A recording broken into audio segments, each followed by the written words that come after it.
Asad Umar in Islamabad, welcome to Hard Talk. Thank you. You are one of the key ministers in Imran Khan's government. Why do you think the hope and excitement generated by Imran's election victory has worn off so very quickly? Actually, it hasn't.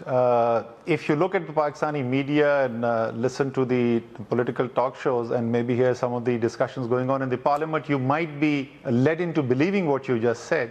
But in reality, when the first 100 days of the government ended, there was a lot of focus, a number of surveys got carried out. And if you look at the surveys, a very clear majority of Pakistani thinks the country is moving in the right direction. It is moving towards a place where it is better than where it was earlier. And hope is very much in the air.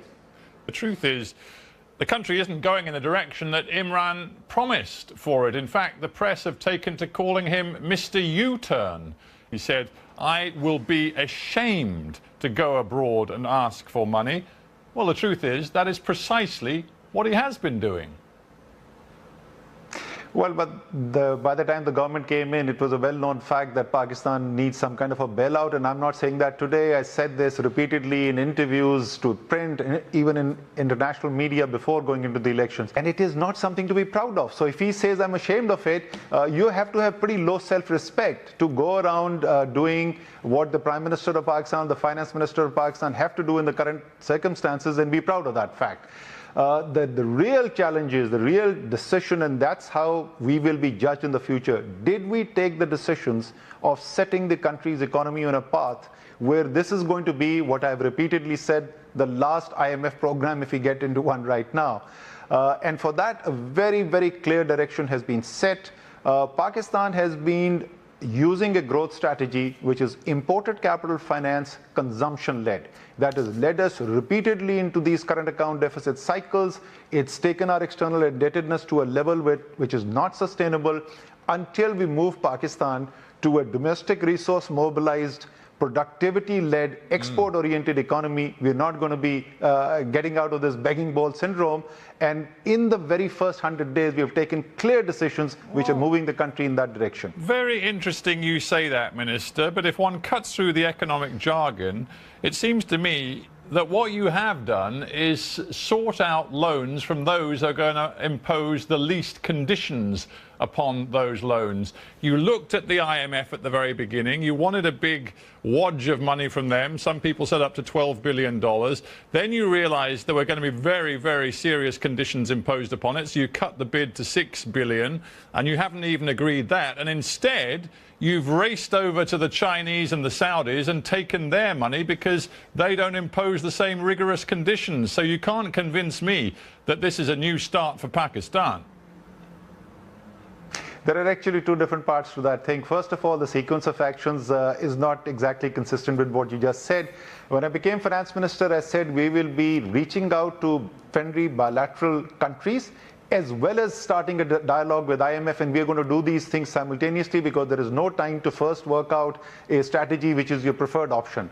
And that's exactly what we did. Within 10 days of becoming the finance minister, I reached out to IMF, invited their team over, and that team did come in. A staff mission came in. They issued a report. We started a formal dialogue.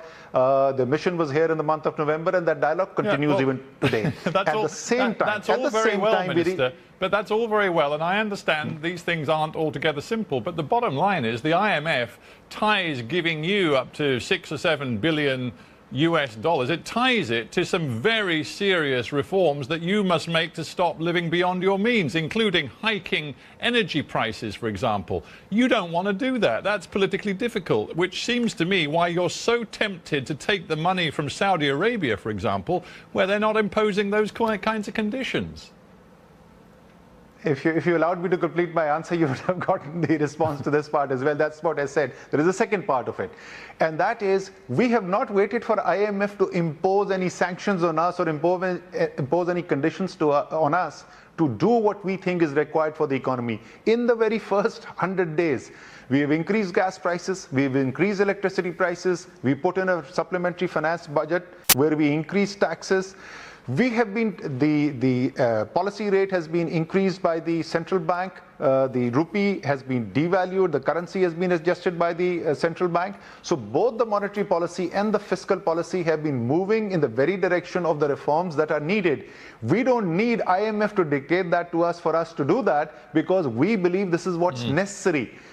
However, the path for reform is different in the eyes of the IMF as we stand today versus what we think is right. And that's what the dialogue is going on right now. There is no difference of opinion in terms of what needs to be done. It is the pace, the sequence, and the extent which is being discussed. Well, the pace and the extent, they're pretty important differences, I would suggest. But you keep avoiding the references I keep making to your decision to take Saudi money, when everybody else around the world was utterly appalled and disgusted by what we saw happen in the Saudi consulate in Istanbul with the murder of the Saudi writer and journalist Jamal Khashoggi.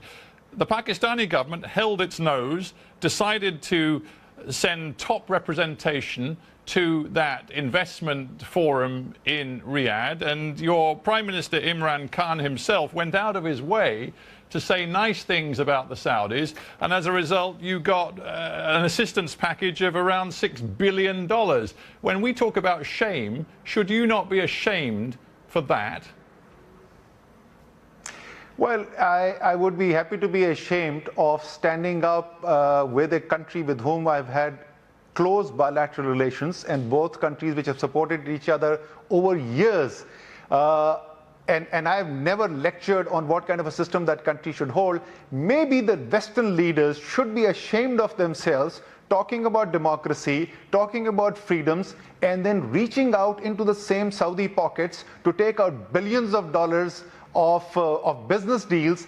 The leader of the Western world, the leader of the free world, Mr. Donald Trump, stands up and openly says, I'm getting too much business from Saudi Arabia for me to worry about what happened to Khashoggi.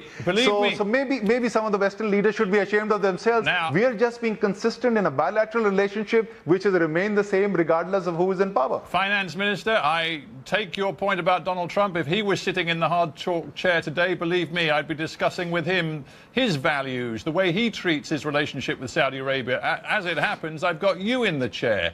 I come back to the point. You've taken, in the last month or two, $6 billion of assistance from Riyadh. That gives the Saudis real leverage over you. As I understand it, one of the conditions is that you send some of your military personnel to work in Saudi Arabia. You say that they won't be fighting in Yemen, but they'll certainly be training the forces that do fight in Yemen.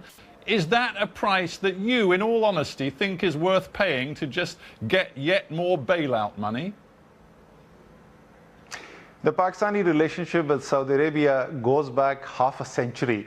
This is very interesting, Stephen. When I was born that day, my father, who was working in the Pakistan Army at that point in time, was in Saudi Arabia, and he had a meeting with the Crown Prince, who later became King Faisal, who gifted me a small Quran. So this is a relationship which goes back 50 years. It has got nothing to do with Khashoggi. It's got nothing to do with Yemen. Pakistani troops have been present in Saudi Arabia, and we've had a military relationship which spans half a century. And that relationship is not about to break because we may agree or disagree with Saudi Arabia on how to handle the Yemen crisis. Thing is, if we move beyond Saudi Arabia to your relationship with China, I see yet more seeds of trouble being sown by your desperation to get your hands on foreign currency to save your parlous budget. The Chinese relationship involves a huge investment from China in this CPEC, the China-Pakistan Economic Corridor, much of the money going into vast infrastructure projects in Balochistan. We know that many people in that very underdeveloped part of your country are furious about the impact the Chinese money and the Chinese labor is having on their particular region. Again, are you sure that all of the compromises you're making to get your hands on the cash are worth it? I'm not sure which compromise you're referring to, but Stephen, I thought foreign direct investment was something which was good. That's what I learned from Western economic schools. That's the economics that I was taught. It all depends. FDI is good and it should be sought. Minister, it all depends whose interest it's in, who's got the leverage, whose interest is it really serving.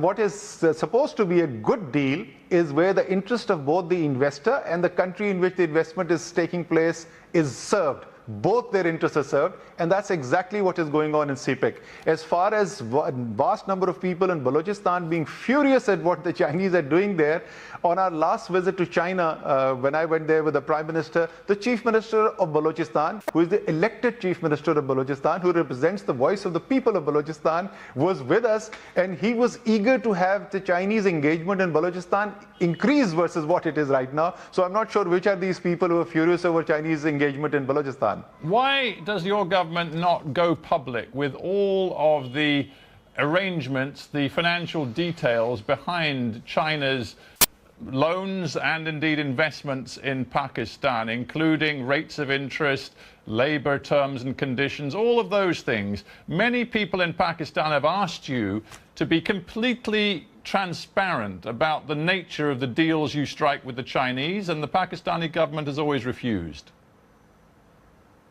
That's actually not true. If I divide it into two different parts, most of the investments which have come in have been in what are called the independent power projects, the IPPs, which came in.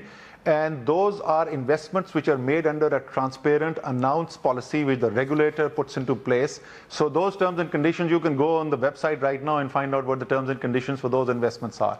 As far as the loans are concerned, the loans information, there was a lot of mistrust, probably built around the media narrative which has been going around. When the IMF team came in, we shared all the details with them as transparently as they wanted. After the first meeting, I didn't hear any questions from them because there is nothing to hide. Did you see the words not so long ago of Mike Pompeo, the US Secretary of State, when he was asked about his view and America's view of the IMF helping Pakistan in the future? He said, make no mistake, we're going to watch what the IMF does very closely. There is no rationale for IMF dollars associated with that American dollars being used to bail out Chinese bondholders or China itself. We'll worry about our China debt problem. Mr. Pompeo should worry about his China debt problem. The USA is the largest debtor in the world to China. $1.3 trillion they owe. What does Pakistan owe to China? Less than 10% of Pakistan's foreign debt is owned by the Chinese right now. 90% is non-Chinese. We have been into 12 different IMF programs in the last 30 years. Why has this question never been asked about which source or which country has lent how much to Pakistan? Why is this suddenly all this much interest in how much money has come from China? Why were the same questions not being asked when the lenders were Western banks? You tell me that the Baluchi people are thrilled that China's putting so much money and infrastructure into their region. It's a little embarrassing, isn't it, when, as quite recently in the port city Gwadar there, that you're trying to develop as a sort of new megaport to be at the end of this sort of Chinese transportation infrastructure through the region. It's a little embarrassing. At the time you were taking delegates, I believe, from more than 20 countries to look at the potential of all of these projects. Gunmen shot dead 3 workers, injured 5 others, and that was the 4th fatal shooting in the area in just a few short months. The security situation and the degree of insecurity around that region and the anger that I've referred to that is generated among some by what is happening, that's a real threat to stability in Balochistan. This is not anger of the people of Balochistan. These are activities of sponsored terrorists who receive training, funding, material from outside Pakistan. And is there a serious attempt to try and destabilize Balochistan and through that try and subvert CPEC? Of course there is. There is a concerted effort to do that. Who's doing that? So there is no disagreement there. Who's doing that in your opinion? Who is doing that? These external forces? Led by India, of course. So is there terrorist intervention in Balochistan? Absolutely yes. What the people of Balochistan thought, there has been expressed through the free will of those people by electing a government of Balochistan which stands by CPEC, which wants greater engagement of CPEC in their province.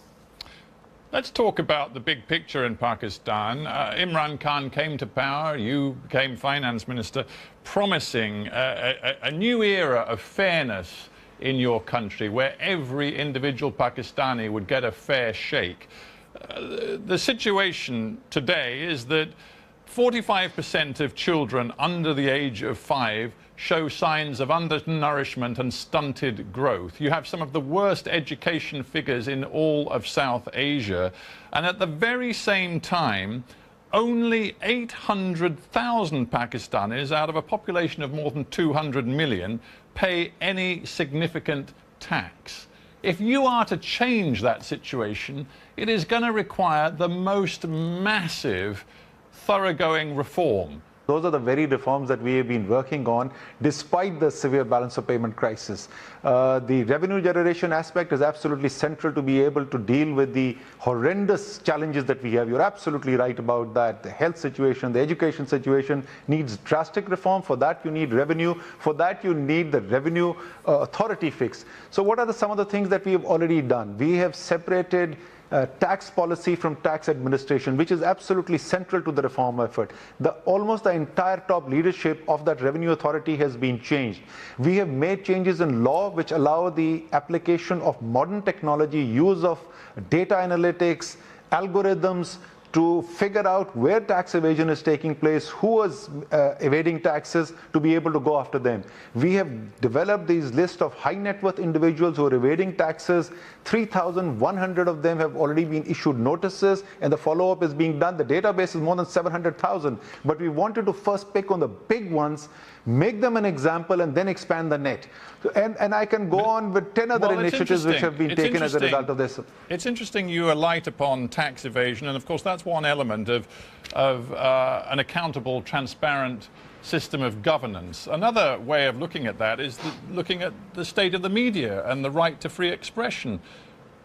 Imran Khan and your government are accused by the Committee to Protect Journalists in a statement released recently of aiding and abetting a situation in your country where the Pakistani army has, quote, quietly but effectively set restrictions on reporting, lines of control which effectively gag the media. In the interests of open and transparent governance, you personally must be fighting that, are you? The need for Pakistani democracy is a media which is free to express its opinion and get the facts to the people of Pakistan. We as Democrats have a vested interest in a free media. You don't have a free media. You have journalists who are being disappeared by shadowy intelligence agencies. You have an opposition party leader who is saying our country is today under the grip of a silent martial law. That's very nice and dandy for the opposition leader to say that. But if in the last 3.5 months you can mention the name of a single journalist who has disappeared or come under any kind of a threat, I'd be happy to know, because I would like to stand up for that journalist. The need for free media is absolutely paramount. The government of Imran Khan, the Tehreek-e-Insaf government, stands by that responsibility. There is a need for bringing some kind of accountability into this whole space of media and social media so that people cannot spread false information, but that cannot be made an excuse for gagging people's expression of right of freedom of expression. All you have to do, Stephen, is watch one evening of television and you'll find out how free the media is, how the government gets ripped into and criticized. On that point, I just recommend you talk to the veteran and respected journalist Ghazi Salahuddin, who said recently he's lived through the dictatorship of General Zia, but he says right now is one of the worst times I've ever seen for journalists. We get threatening phone calls. We've seen journalists being disappeared. We see an atmosphere of fear and self-censorship. So if you want to know what's happening in the Pakistani media today, maybe you should speak to him. I will be happy to speak to him and know him very well. I have a lot of respect for him, but with due respect to Ghazi Salahuddin, then he's forgotten what happened in Zia era. Journalists were in jail, they were tortured, there were public flogging of journalists. So with all due respect, maybe he's starting to, his memory is starting to fade and he doesn't remember what was going on there. But that should be no benchmark. We should not be saying that we are better than. All right. I stand for freedom of media as much as Ghazi Salahuddin does, and I'll be happy to make that phone call to him. And if you stand for a free, well-governed Pakistan, very different from what we've seen in the past, where extremism doesn't triumph, how worried are you that Imran Khan has completely failed to stand up for the rights of Asia Bibi since she was released from prison? Of course, the Supreme Court said that she should be released after she'd languished in prison for so many years in a blasphemy case, which the court ultimately dismissed, and yet she has not been allowed to leave the country. How disgusted are you, as a minister in the government, by your own government's failure to protect her rights? Imran Khan's government believes in rule of law and the supremacy of the law. We believe in the tricameral system of justice. The courts decided what was the right decision. It is not for the government to decide, and the government stood by that decision. So putting any kind of a blame on the government on either the release of Asia Bibi or her lack of travel abroad, neither of these decisions were taken by the government of Pakistan. So you can neither give us any credit nor any discredit for that. We believe that these are decisions for the courts to take, and whatever the decision that is taken. I'm not doling out the credit or the discredits. I'm listening to human rights activists like Sherry Rehman, who said Asia Bibi is still suffering profoundly despite her acquittal. Imran Khan has lost all credibility. He cannot make decisions to uphold the rule of law. His politics revolves around religion and U-turns. Things really haven't changed very much at all, have they? Maybe Sherry Rehman has not heard about the fact that those who created a law and order situation after that, after that decision was taken, who destroyed public property, who issued threatening statements, are facing accountability perhaps for the first time in decades in Pakistan. Maybe this change has not yet been informed to Ms. Sherry Rehman. I would strongly suggest that she should go through the newspapers of the last few weeks, and she'll find out what is happening is truly unprecedented in the last 30 years of Pakistan. Let's end with a personal note, if we may, Minister. You know that there are countries in the West that have offered safe haven to Asia Bibi. Would you, as a human being, and never mind your loyalty to the government, whatever, but just on a most human and personal level, would you like to see Asia Bibi allowed to leave Pakistan and make a new life for herself in a safe third country? I would like every citizen of Pakistan to be able to live freely and safely. If they choose to do so in Pakistan, for them to do so in Pakistan, and if they want to live abroad, for them to live abroad. But these decisions on whether something which is not yet fully decided by the Supreme Court, a final decision on appeal has not been taken, whether the travel freedom should be allowed or not is a decision for the court to take, and only for the court to take. Minister Asad Umar, I thank you very much indeed for being on Hard Talk.